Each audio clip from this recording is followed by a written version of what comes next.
김일병이 메고 있는 무전기에서 소리가 났다. 옆에 있던 이중위가 왼손으로 무전기를 집어들었다. 소리가 났다는 건 상급 부대에서 연락을 보냈다는 의미였다. 이중위가 무전기를 귀에 갖다 대면서 오른손을 치켜들었다. 모든 동작을 멈추라는 수신호였다. 뒤따라오고 있던 소대원들이 걸음을 멈췄다. 현재 3소대의 위치를 알려주기 바란다는 통보. 중대장 목소리가 무전기에서 흘러나왔다. 3소대장인 이중위가 발신 버튼을 눌렀다. 목표 지점까지 앞으로 10여 미터가 남아있다는 통보. 말하고 나서 이중위가 발신 버튼에서 손가락을 댔다. 그가 서 있는 곳은 나무와 수풀이 우거져 있는 숲속이었다. 날씨가 좋은 한낮에 와도 그늘이 져서 손전등이 필요한 곳이었다. 그런 곳에서 불과 10여 미터만 더 걸어가면 건물이 한 채 있었다. 주변에 있는 나무와 수풀을 정리해 놓은 덕분인지 숲속하곤 분위기가 달랐다. 뭔가 불길한 일이 벌어졌던 곳이라 해도 어찌됐든 사람의 손길이 닿았던 곳이었다. 이중위는 자연으로 둘러싸여 있는 이곳에서 벗어나 빨리 목표 지점에 가고 싶었다. 자연은 그가 감당하기에 버거운 대상이었다. 생화학 무기와 관련된 곳이니까 모두 방독면을 착용하라는 통보. 이미 알고 있는 사항이었다. 혹시라도 변동사항이 생긴 건가 싶었는데 그런 건 아니었다. 아쉬워하는 눈빛으로 이중위가 한숨을 내쉬었다. 10여 미터 앞에 있는 건물은 보름 전만 해도 북한의 인민군 막사였다. 과거에 적이었던 사람들이 모두 철수했다는 걸 알면서도 이중위는 신중해야 한다고 생각하며 쌍안경을 달라고 말했다. 옆에 있던 김일병이 야간 모드로 맞춰놓은 쌍안경을 건네주었다. 현재 시각은 오전 9시지만 먹구름이 껴있어서 주위가 어두웠다. 이중위는 1차 목표 지점에 도착하자마자 불부터 켜야겠다고 생각하며 쌍안경으로 앞을 살폈다. 을씨년스러운 녹색 화면으로 건물이 보였다. 주위엔 아무런 움직임도 포착되지 않았다. 만약을 위해 배율을 높여보았다. 아직도 건물 외벽에는 노골적인 선전 문구가 적혀 있었다. 북한 정권을 찬양하는 내용과 더불어 적을 향한 비난으로 가득 차 있는 문구들이었다. 그 비논리적인 문구들을 보고 있는데 무전기에서 각별히 조심하라는 소리가 나왔다. 딴에는 걱정이 돼서 중대장이 한마디 더 덧붙인 것이었다. 실전 경험이 없는 자신에게 작전을 맡겨야 했으니 오죽 속이 탈까 싶기도 했다. 갑작스레 찾아온 통일인 만큼 초반에는 저항이 매우 거셌다. 비무장지대를 중심으로 크고 작은 전투가 수차례 이어졌고 그와 관련해서 수많은 이야기와 영웅이 쏟아져 나왔다. 언론은 거의 매일 일면 기사와 속보로 관련 소식을 전했고 위정자들은 자신의 이익을 위해 관련 인물들과 접촉을 시도하는 사례가 자주 생겨났다. 이런 상황이다 보니 초반에는 실전에 투입되지 않으려고 온갖 꼼수를 썼던 장교들도 나중에는 어떻게든 작전에 투입하려고 줄을 대는 지경으로 바뀌었다. 물론 이런 성향의 장교들이 총탄이 날아드는 진짜 전투에 참가하는 경우는 드물었다. 대부분 전투가 끝나고 난 직후 해당 지역에서 상황을 정리하는 작전에 투입이 되곤 했다. 즉 연줄이 없는 대다수의 장교가 목숨을 걸고 전투를 수행하고 나면 든든한 집안 출신의 장교가 나타나서 모든 성과를 가로채 가는 일이 빈번하게 벌어지고 있었다. 재계에서 이름만 대면 알만한 집안의 출신인 이중위도 이대로 그냥 기회를 놓쳐선 안 된다는 조급함이 생겨났다. 예편을 3달 남겨놓은 시점이라서 더욱더 조급해졌다. 이중위는 집에 전화를 걸어 도움을 요청했고 며칠 지나지 않아 주어진 작전이 바로 이것이었다. 반드시 안전하게 작전을 끝내리라 다짐하면서 이중위는 쌍안경과 무전기를 김일병에게 돌려주었다.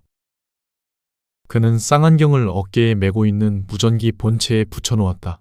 무전기 본체는 쌍안경 말고도 여러 가지 장비를 붙였다 뗄 수 있도록 만들어 놓았는데 그것의 또 다른 용도는 휴대용 배터리였다. 한번 충전하고 나면 소대 규모의 병력이 약 보름 동안 야전에서 사용할 수 있었다.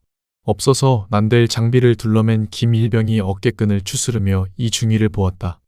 소대장님, 이번 작전은 구조작전이지 말입니다. 출동하기 전에 설명해줬잖아. 저곳에 파견됐던 연구팀을 데리고 나오는 작전이라고. 이중위의 목소리에 짜증이 배어 있었다. 금방이라도 비가 쏟아져 내릴 것 같은 날씨였다. 그 동영상을 보면 우리가 구조해야 할 연구원이 없을 것 같아서 말입니다. 구조작전이라기보다는 시체 확인 작전이 될 것 같아서. 김일병이 주눅든 목소리로 말하다가 이중위의 눈치를 살피며 말끝을 흐렸다. 그는 김일병이 말한 동영상을 떠올려 보았다. 그것은 연구팀이 보낸 구조 요청이었다. 휴대폰 동영상 메일로 구조 요청을 보낸 건 연구팀의 팀장이었다. 50대 중반 정도 돼 보이는 남자로 생화학 무기를 연구하는 대학 교수였다. 동영상의 첫 번째 장면은 팀장이 자기 자신을 찍은 것이었다. 초췌한 모습의 팀장이 화면을 주시했다. 이곳에 온 지 사흘이 지났습니다. 무슨 이유 때문인지 팀원 중 반이 목숨을 잃었습니다. 팀장의 얼굴에서 다른 곳으로 화면이 움직였다. 바닥에 줄지어 늘어놓은 시체가 화면에 잡혔다. 지금으로선 생화학 무기에 의한 바이러스 감염을 유력한 원인으로 생각하고 있습니다만 이 바이러스의 감염 경로는 아직 밝혀내지 못했습니다. 시체가 나오는 화면에 노이즈가 생기는가 싶더니 팀장의 얼굴이 다시 나왔다. 시간이 좀 더 지났다는 걸 알아챌 수 있었다. 처음 나왔던 것보다 훨씬 더 초췌한 모습이었다. 바닥에 놓여있던 시체와 다름없는 낯빛이었다. 곧 죽을 것처럼 보이던 그가 기침을 토해냈다. 하루가 또 지났습니다. 이제 남은 사람은 저를 비롯해 연구원 한 명이 전부입니다. 팀장은 카메라를 옆으로 돌려서 아직 살아있는 연구원이 화면에 나오도록 만들었다. 마지막 남은 연구원도 그와 마찬가지로 병색이 완연한 얼굴을 하고서 기침을 토해냈다. 더 이상 버텨낼 힘이 없습니다. 제발 우리를 구해주세요, 제발. 팀장의 간절한 목소리를 끝으로 화면엔 노이즈가 가득 찼다. 내용만 따지고 본다면 평범한 구조 요청이지만 사람들이 죽어 나간 원인으로 팀장이 지목한 건 생화학 무기와 바이러스였다. 팀장은 그와 관련해서 자세한 설명은 언급하지 않았다. 그저 사람이 죽어가고 있으니까 빨리 구해달라는 내용뿐이었다. 이 중위는 동영상을 처음 보았을 때 그 부분이 의심스러웠다. 사람들을 죽음으로 몰아간 원인에 대해 자세히 설명하지 않은 이유가 무엇일까? 혹시 극비사항이기 때문에 군 수뇌부에서 동영상 메일을 인위적으로 편집했을지 모른다는 추측도 해보았지만 그건 또 아닌 것 같았다. 자세하게 설명하지 않았을 뿐이지 핵심 단어는 모두 언급되어 있었다. 그렇다면 화학무기와 바이러스보다 더 중요한 무언가를 숨기기 위해서 그런 건 아닐까 추측해보다가 이 중위는 동영상 메일을 처음 받았던 사람이 누군지 떠올려 보았다. 그건 바로 사단장이었다. 숲속에 숨겨져 있던 인민군 막사를 발견했을 때부터 지금까지 작전과 관련해서 모든 걸 알고 있는 인물이었다. 그런 그에게 구조 요청을 보내면서 굳이 자세한 설명까지 덧붙일 필요는 없었을 터였다. 어쨌든 이 중위에게 있어서 중요한 건 이번 작전을 자신이 맡았다는 것이었다.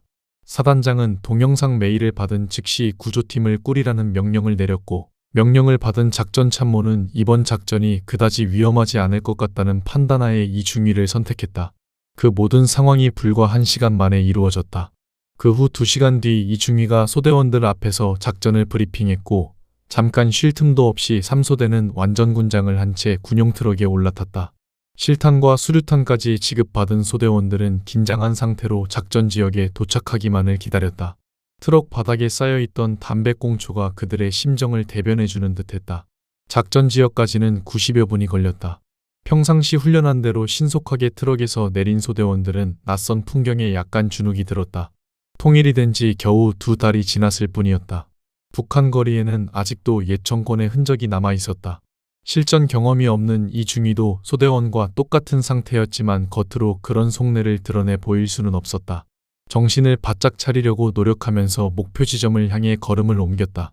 드디어 찾아온 기회를 허투루 날려버릴 수는 없었다. 김일병의 말 맞다나 작전의 성격이 시체 확인으로 바뀐다 해도 일단 1차 목표 지점 안으로 들어가 봐야 했다.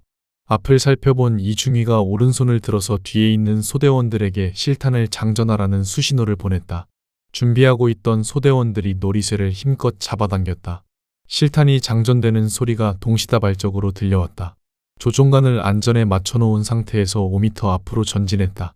이제 저 안으로 들어가 구조작전을 펼쳐야 할 순서가 되었다. 모두 방독면을 착용한다. 실시. 이중위가 직접 육성으로 명령을 내리자 모두 신속하게 방독면을 착용했다. 방독면 안에는 원활한 의사소통을 위해 마이크와 이어폰이 설치되어 있었다. 물론 무선으로 작동하는 장치들이라서 허용 범위가 정해져 있었다. 오로지 무전기로만 사용하기 위한 허용 범위는 200m 이내였다. 만약 허용 범위를 넓혀야 한다면 카메라를 함께 가동시켜야 했다. 하지만 카메라는 무전기보다 배터리 사용량이 5배나 많았다.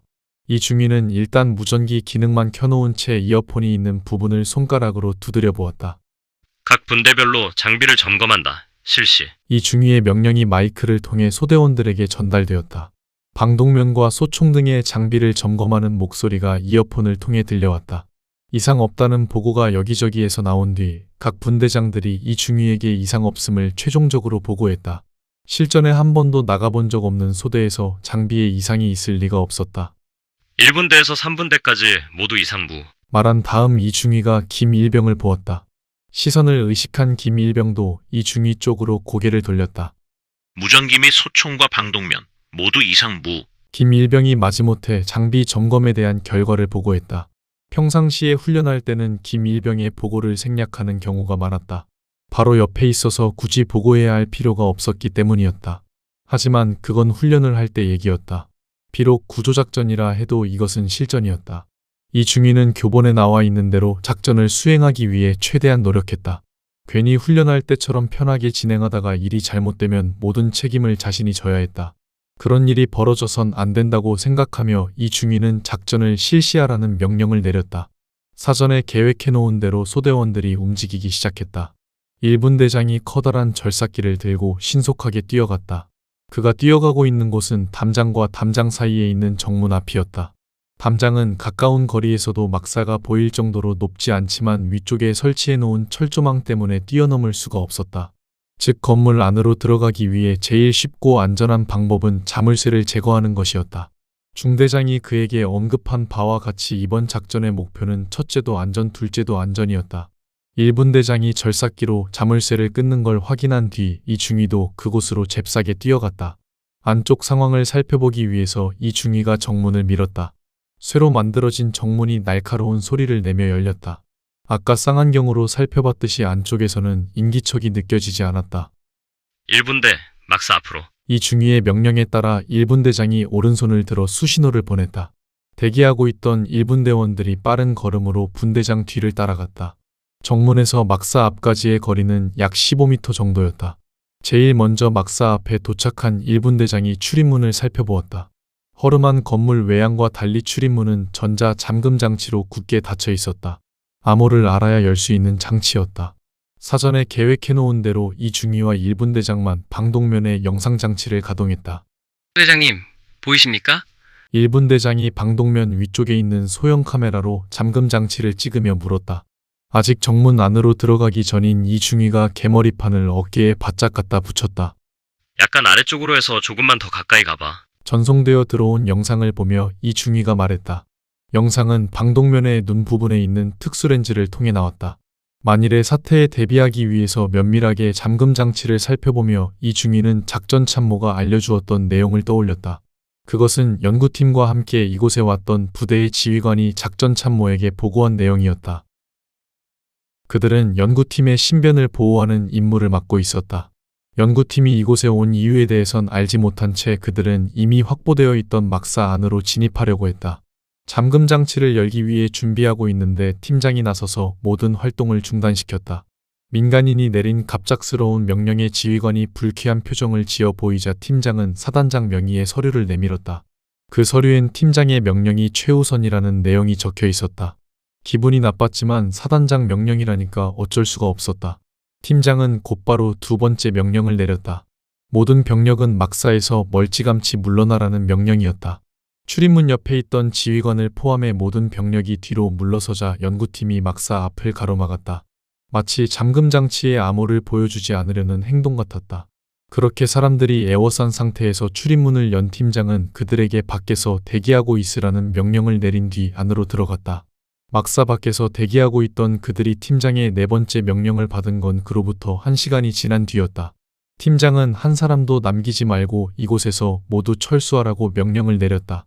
이유도 밝히지 않은 채 그는 담장과 담장 사이에 있는 정문도 자물쇠로 채워놓으라고 말했다. 최우선 명령이라니까 그대로 실행할 수밖에 없었다. 담장 밖으로 빠져나간 뒤 그들은 부대로 무사히 복귀했다.